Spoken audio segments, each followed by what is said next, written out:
Hello everyone, कैसे हैं आप लोग। मैं बहुत अच्छा हूँ, उम्मीद करता हूँ कि आप लोग भी बहुत अच्छे होंगे। चलिए, समझ में आ गया होगा कि आज क्लास किसके लिए है। तो सीबीएसई बोर्ड के लिए है, सीबीएसई 12th के लिए है आज की क्लास।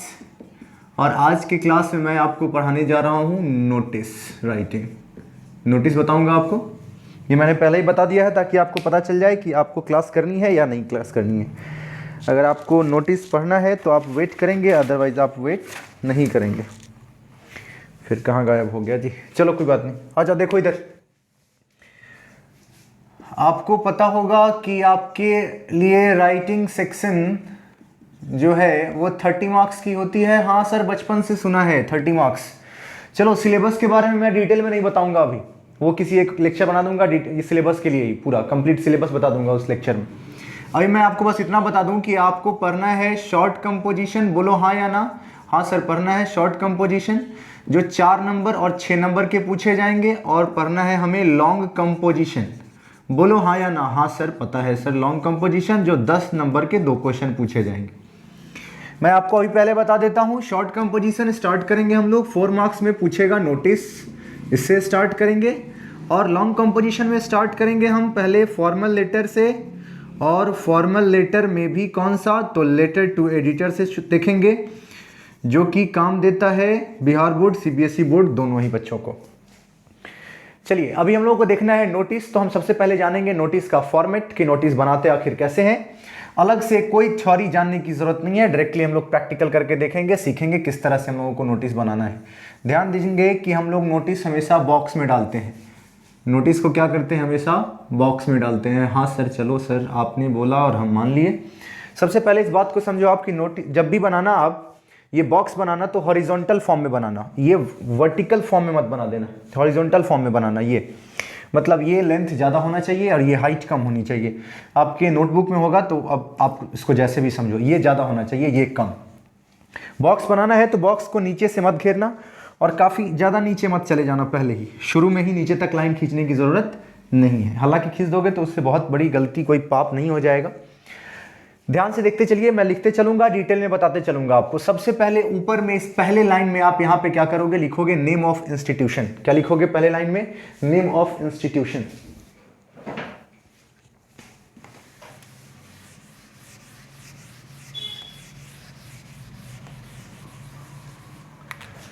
जैसे मान लीजिए इंस्टीट्यूशन है एडवेंट इंग्लिश। अब सवाल ये उठता है कि सर कैपिटल में लिखेंगे कि बोल्ड में लिखेंगे। मैं डिटेल में बताते चलूंगा हर एक बात। अब यहां पर लिखा मैंने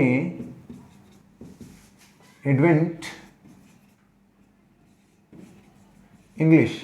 इसमें इंपॉर्टेंट क्या है वो ध्यान से देखो आप। अब सबसे ऊपर के नाम लाइन में क्या लिखते हो, मैं यहां लिख देता हूं, आप लिखते हो name of institution. Name of institution. इसमें जरूरी क्या है कि सर बोल्ड से लिखना है, कोई जरूरी नहीं है, आप इसको स्मॉल में भी लिख सकते हो। अपर केस में लिखने की कोई जरूरत नहीं है, क्योंकि एडवेंट इंग्लिश छोटा नाम है, इसमें आना आसान है, इसलिए हमने क्या कर दिया, इसको बोल्ड में लिख दिया। बहुत अच्छी बात है सर, आपने बहुत बढ़िया काम किया। उसके बाद आप एक लाइन छोड़ोगे, मैं ये लाइन छोड़ देता हूं, जरा ध्यान से देखते चलना। जहां भी लाइन छोड़ना होगा मैं रेड से मार्क कर दूंगा। ये एक लाइन छोड़ेंगे हम, और फिर उसके नीचे लिखेंगे बीच में, मिड में, नोटिस। देखो जी, बहुत लोग आपको बताएंगे कि आप इसी लाइन में नोटिस के यहां पर, ध्यान से देखो, यहां पर आप डेट डाल सकते हो, गलत वो भी नहीं होता है, लेकिन कोई जल्दबाजी नहीं है और ना ही आपके पास स्पेस कम होता है। आप क्या करोगे, उसके बाद नेक्स्ट लाइन में, लाइन छोड़ोगे नहीं आप, उसके बाद नेक्स्ट लाइन में ध्यान से देखो, नेक्स्ट लाइन में हमें डालना है डेट। आप लेफ्ट से शुरू करना है यहां से, और डेट कैसे डालोगे वो ध्यान से देखो आप।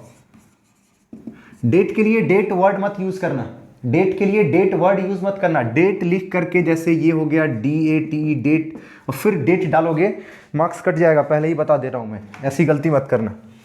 डेट वर्ड लिखने की गलती मत करना इसमें, ठीक है। डायरेक्ट डेट लिखोगे।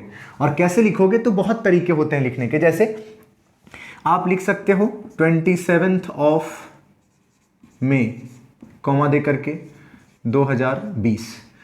लेकिन जो मुझे सबसे बेहतर लगता है, जो मेरा फेवरेट है, आप लोग भी वही काम करना। आप लिखोगे, जैसे अभी है क्या, तो मई है अभी, MAY में, पूरा में लिखना। जैसे सितंबर है तो SEPT, सेप्ट मत लिखना प्लीज। जैसे मे है, अब मे तो ऑलरेडी बहुत छोटा है तो आप कंफ्यूज हो जाओगे, हो सकता है आप गलती कर दो, इसलिए मैं मे हटा देता हूँ यहाँ से। मे ना लिख करके कोई और डेट डालते हैं। जैसे फरवरी है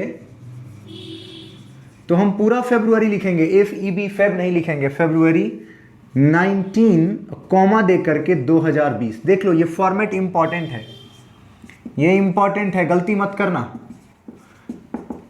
इसको दूसरे तरीके से मत लिखना, ठीक है। चलो जी देखो, ये आपने बिना लाइन छोड़े डेट डाल दिया, ठीक है। अब उस नेक्स्ट लाइन में देखो फिर से कोई लाइन छोड़ा नहीं जा रहा है। नेक्स्ट लाइन में हम लोगों को क्या करना है, नेक्स्ट लाइन में हम लोगों को डालना है टाइटल। ये देखो मैं यहां पे लिख देता हूं, इस लाइन में क्या लिखेंगे हम, टाइटल लिखेंगे। टाइटल किस चीज का टाइटल, तो टाइटल हमारे नोटिस का टाइटल, कि आखिर हम लोगों ने नोटिस में क्या लिखना है, हम लोग नोटिस किस बात के लिए जारी कर रहे हैं, ठीक है। आप सिंपल सी बात समझ लो एक चीज, कि जैसे मान लो कि आप नोटिस दे रहे हो कि सेल्स, आप ऑर्गेनाइजेशन में आप नोटिस कहाँ लगाते हो, घर में, बोलो, किसी ना किसी ऑर्गेनाइजेशन, स्कूल, इंस्टीट्यूशन या ऑर्गेनाइजेशन होगा, वहीं पे आप नोटिस लगाओगे ना। ये नोटिस क्या होता है आखिर, अब बाहर में कहीं पे लगा देते हो, जो उससे कंसर्न्ड पीपल हैं आते हैं रोज की तरह उसको देखते हैं, उनके लिए जो बेनिफिशियल चीज़ है, जो इन्फॉर्मेशन है, वो उसमें से निकालते हैं और आगे बढ़ते हैं। फिर जैसे मान लीजिए कि अब एडवेंट इंग्लिश है, ठीक है, एडवेंट इंग्लिश है, और मान लो आप कि मैं क्या करने वाला हूँ, एडवेंट इंग्लिश मेरा है, बोलो हाँ या ना, हाँ सर आपका है। अब मान लीजिए कि मैंने एक टेस्ट ऑर्गेनाइज किया है, क्या ऑर्गेनाइज किया है, टेस्ट ऑर्गेनाइज किया है, क्या चीज के लिए, स्कॉलरशिप के लिए, बोलो हाँ या ना, हाँ सर। तो अब आपको पता चल गया कि सर क्या करने वाले हो आप स्कॉलरशिप टेस्ट लेने वाले हो आप। सर इसको जरूरी है बोल्ड में लिखना, कतई जरूरी नहीं है बोल्ड में लिखना, हाँ नोटिस बोल्ड में लिखना, ये कंपलसरी है कि आप इसको बोल्ड में लिखना। ये तो बाहर चला गया होगा, फ्रेम के बाहर चला गया होगा,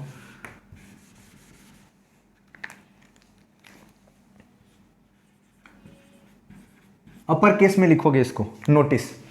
इसके लिए कतई जरूरी नहीं है कि आप इसको बोल्ड में लिखो, ठीक है। अब आ जाओ, अब अगर आपको मन करे तो लाइन छोड़ना, ना मन करे तो मत छोड़ना, कोई कंपल्सन नहीं है, लेकिन हम छोड़ देंगे लाइन क्योंकि पेज तो काफ़ी है, बहुत ज़्यादा, कोई जल्दबाजी नहीं है, काफ़ी पेज है हमारे पास लिखने के लिए। तो हम लोग टॉपिक डाल दिए, टाइटल लिख दिए। अब हम लोग क्या करेंगे, यहाँ से स्टार्ट करेंगे थोड़ा सा, कोई भी जब लाइन नया स्टार्ट करना ना, तो एक या दो लेटर के लायक जगह छोड़ देना, वर्ड के लायक नहीं, एक या दो लेटर के लायक। जैसे यहां से स्टार्ट करोगे, लिखोगे it is to be notified to, ठीक है। या तो आप ये यूज करोगे, या इसकी जगह आप लिख सकते हो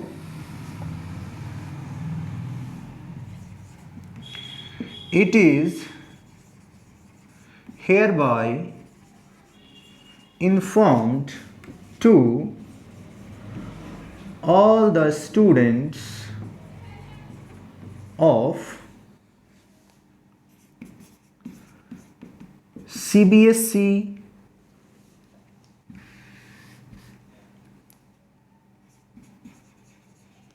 class 12th that our institution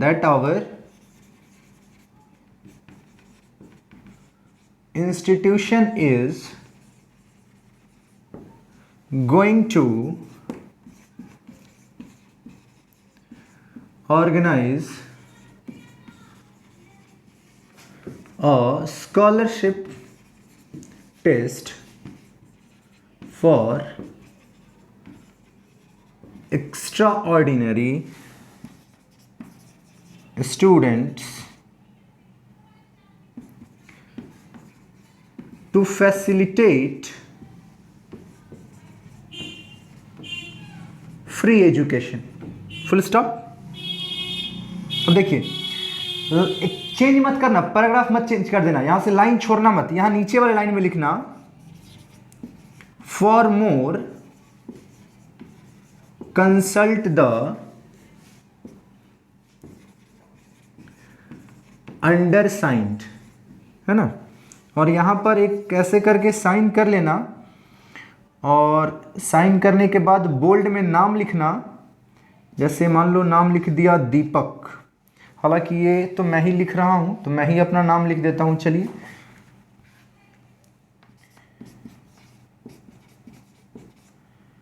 Vishal Sharma और अब आपको इसके नीचे दिखेगा नहीं, इसके नीचे अगर मैं लिख दूंगा तो इसके नीचे में ब्रैकेट में डायरेक्टर, मतलब जो डेजिग्नेशन होगा वो लिख दोगे आप।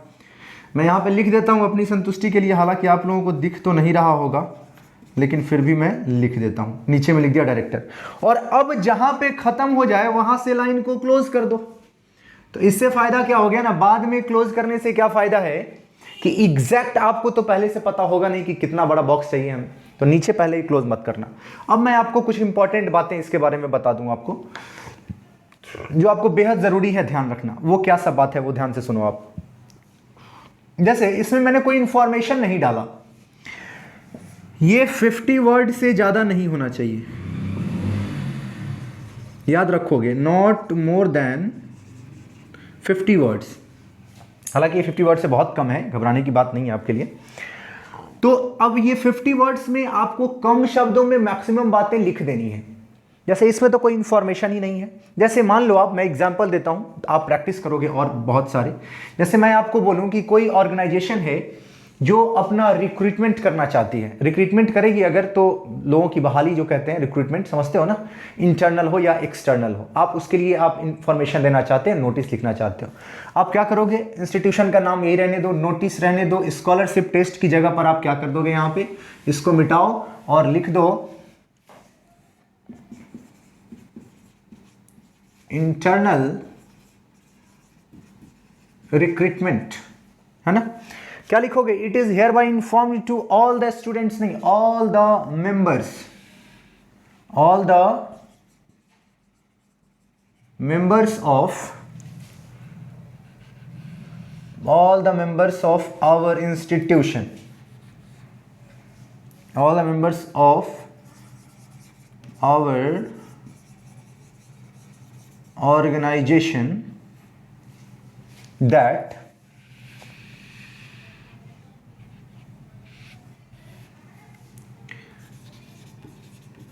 internal recruitment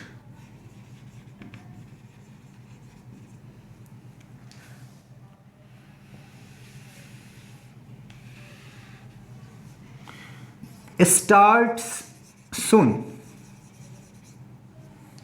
starts soon, full stop,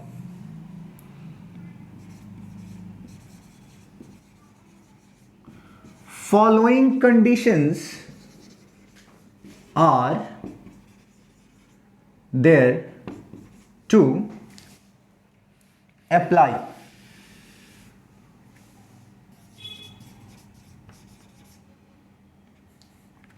इसको मैं मिटा दूं क्योंकि लास्ट में ये ऐसा ही रहेगा, ये वाला नहीं बदलेगा, ये कंटेंट पार्ट बदलेगा, ये सब नहीं बदलेगा, ये ऐसे ही रहेगा। फॉर मोर कंसल्ट द अंडरसाइंड, ये हो गया। अब आप पॉइंट करके ऐसे दे करके पॉइंट बता सकते हो कि आपको क्या क्या चीजें, कंडीशंस हैं आपकी, 3 पॉइंट। जैसे मान लो आपको लिखना है no application for different department, है ना, no application for different department.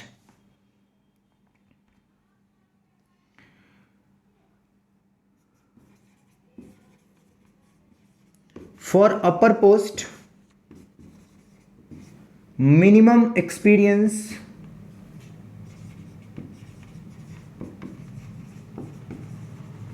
2 years। जैसे ऐसे करके कुछ इंफॉर्मेशन बता दिए। अब टोटल इंफॉर्मेशन यहां बताना पॉसिबल नहीं होता है, तो आप क्या लिख दोगे, for more please consult the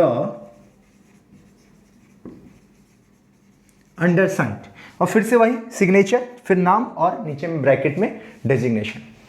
तो मुझे उम्मीद है कि आपको बहुत अच्छे से नोटिस समझ में आ गया होगा। तो ये 4 मार्क्स में आपसे पूछा जाएगा, वो भी कोई ज़रूरी नहीं है कि हर साल पूछे ही, लेकिन आप प्रिपरेशन करोगे। ये 4 मार्क्स में हो गया शॉर्ट कंपोजिशन में। फिर शॉर्ट कंपोजिशन में हम 6 मार्क्स के भी कंटेंट्स देखेंगे, ठीक है। उसके बाद फिर 10 मार्क्स में। तो इसके बाद हम लोग पढ़ेंगे, नेक्स्ट टॉपिक हमारा होगा इसके लिए, अब पढ़ेंगे हम लोग लेटर। उसमें लेटर में कौन सा लेटर, तो फॉर्मल लेटर और लेटर टू एडिटर पढ़ेंगे हम लोग सबसे पहले। ओके, थैंक यू क्लास, जय हिंद।